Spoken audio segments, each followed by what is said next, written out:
Victor recounts that as he worked on making the female monster, he thought back 3 years to when he had built the male monster. He remembered his terror and the consequences of his first creation. He feared the two creatures would mate and create a race of devils that would terrorize humanity. Looking up from his work, Victor saw a figure at the hut's window. The monster had followed Victor and Henry through their travels. In a fit of terror and fury, Victor ripped the female figure apart. The monster left, furious, and Victor departed from his lab for his other room, where he remained looking out the window. Hours later, the monster entered Victor's room and berated Victor for breaking his promise. The monster threatened Victor, promising vengeance even if it were to result in his own death. "I go, but remember, I shall be with you on your wedding night." After an unhappy night, Victor received a letter from Henry urging Victor to meet him and for the two to travel to India.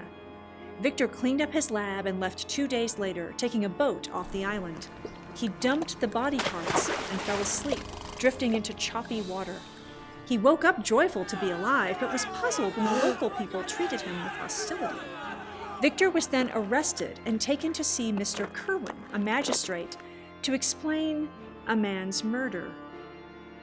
This chapter furthers the themes of scientific idealism and curiosity. This time, Victor acts against discovery by destroying the female, fearful of a race of the creatures. He speculates that the female may not leave with the monster, or that they will fight and wreak havoc on the world. Related to this interpretation is the view that Victor, as creator, usurps the female role of motherhood. In a male-dominated world in which men control the creation of new life, women become unnecessary. Victor's fear that the female monster would mate with the male monster and produce offspring is a fear that women will again wrench the role of motherhood back to them. If she never comes alive, Victor's power as creator and mother remains intact.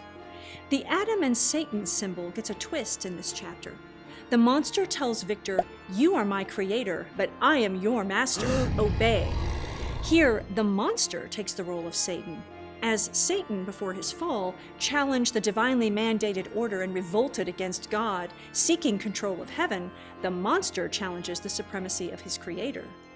Victor's destruction of the female monster can also be seen as one culmination of the recurring theme of the male-dominated woman.